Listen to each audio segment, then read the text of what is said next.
नमस्कार दोस्तों, इधर एमएनएस प्रमुख राज ठाकरे के अल्टीमेटम को ब्लॉक करने की रणनीति तैयार करने के लिए गृह मंत्री दिलीप मनसे पाटिल मुख्यमंत्री उद्धव ठाकरे से मिलने हेतु उनके निवास पर पहुंचे। तो उद्धव राज ठाकरे ने उद्धव सरकार से निपटने का प्लान तैयार करने के लिए, इस तरह की रणनीति बनाने के लिए एमएनएस के नेताओं को अपने घर बैठक में बुला लिया। इसी बीच एमएनएस का रुख साफ है कि मस्जिदों से लाउड स्पीकर नहीं हटे तो मस्जिदों के सामने लाउड स्पीकरों में हनुमान चालीसा का पाठ पढ़कर विरोध जताएंगे। इस सियासी जंग में भारतीय जनता पार्टी भी राज ठाकरे के साथ कंधे से कंधा मिलाकर खड़ी है और लाउड स्पीकर के मुद्दे पर बीजेपी नेताओं द्वारा भी उद्धव सरकार पर सवाल उठाए जा रहे हैं। 4 मई को राज ठाकरे के अल्टीमेटम पर एमएनएस के कार्यकर्ता क्या करेंगे और बदले में उद्धव सरकार क्या एक्शन लेगी, ये देखना काफी दिलचस्प होगा। खैर, मनसे प्रमुख राज ठाकरे के आक्रामक अंदाज से घबराई उद्धव सरकार ने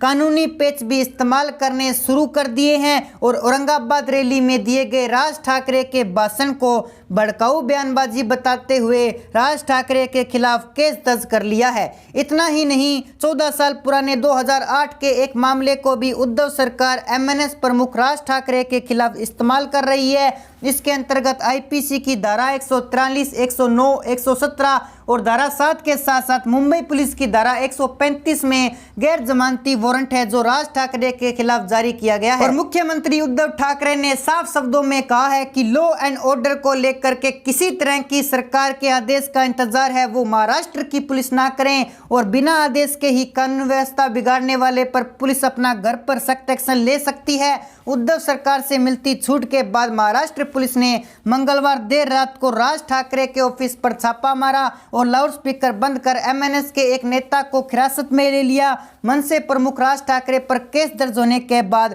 उद्धव की पुलिस ने मनसे के कार्यालय पर ताबड़तोड़ छापेमारी की और लाउड स्पीकर जब्त कर महाराष्ट्र नवनिर्माण के नेता को गिरफ्तार कर लिया। इसके अलावा धारा 149 के तहत एमएनएस के कई कार्यकर्ताओं को हिरासत में लिया गया ताकि 4 मई को राज ठाकरे के अल्टीमेटम अनुसार किसी तरह की कानून व्यवस्था बिगड़ने से रोका जा सके। यही कारण रहा है कि राज ठाकरे की महाजनसभा में उमड़े भीड़ को देखने के बाद उद्धव सरकार ने इस जनसभा में मौजूद एमएनएस के कार्यकर्ताओं को नोटिस भेजने शुरू कर दिए हैं और राज ठाकरे के भाषण को महाराष्ट्र पुलिस गौर से सुन रही है ताकि राज ठाकरे के भाषण में कोई भड़काऊ बयान वाली कमजोरी को पकड़ा जा सके और राणा दंपति की तरह एमएनएस प्रमुख राज ठाकरे को भी जेल के सलाखों के पीछे डाला जा सके। और इसी बौखलाहट में उद्धव सरकार में 5 जून को अयोध्या जाने वाले राज ठाकरे के पोस्टरों को हटाना शुरू कर दिया है। भगवा गेटअप में राज ठाकरे के अनेकों पोस्टर महाराष्ट्र मुंबई में लगाए गए थे और 5 जून को राज ठाकरे अपने हजारों कार्यकर्ताओं के साथ अयोध्या जाने वाले हैं। लेकिन राज ठाकरे का अयोध्या जाना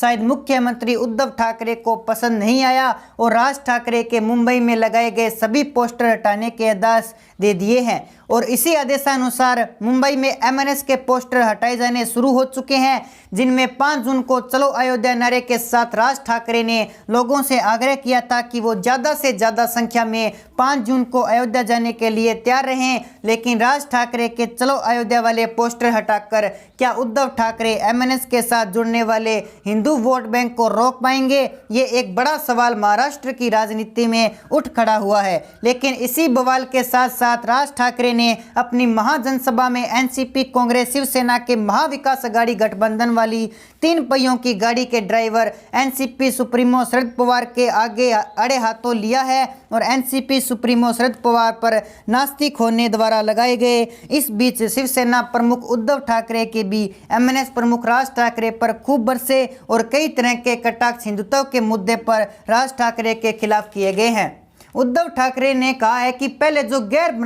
मराठा के खिलाफ बोलते थे अब वो गैर हिंदुओं के खिलाफ बोलने की शुरुआत कर चुके हैं और राज ठाकरे के मात्र एक मनोरंजन के साधन है। लेकिन उद्धव ठाकरे खुद के कर्म कांडों को भूल गए और एनसीपी सुप्रीमो शरद पवार एवं कांग्रेस अलाकमान सोनिया गांधी के सामने झुकने के मुद्दे को शिवसेना दबाना चाहती है। और इसी क्रम में बौखलाए शिवसेना के बोंपू संजय राउत ने भी बिना नाम लिए राज ठाकरे के खिलाफ कई तरह की बकवासबाजी की। लेकिन उखाड़ दिया वाले पत्रकार संजय राउत के बयानों को सीरियस लेता कौन है? खैर, राजनीतिक के ज्ञाताओं की माने तो शिवसेना के नेताओं के बारे में अंतिम बार सत्ता का बोध खुद उद्धव ठाकरे ने लिख दिया है क्योंकि हिंदुत्व के मुद्दे पर शिवसेना वोट करने वाली आम जनता अब उद्धव ठाकरे की जगह एमएनएस प्रमुख राज ठाकरे की तरफ देख रही है और भारतीय जनता पार्टी ने शिवसेना को रिप्लेस कर एमएनएस के हिंदुत्व के मुद्दे पर महाराष्ट्र की राजनीति में मजबूत करने के लिए एडी चेटी का जोर लगा दिया है। तो दोस्तों, ऐसे में आपकी जो भी राय है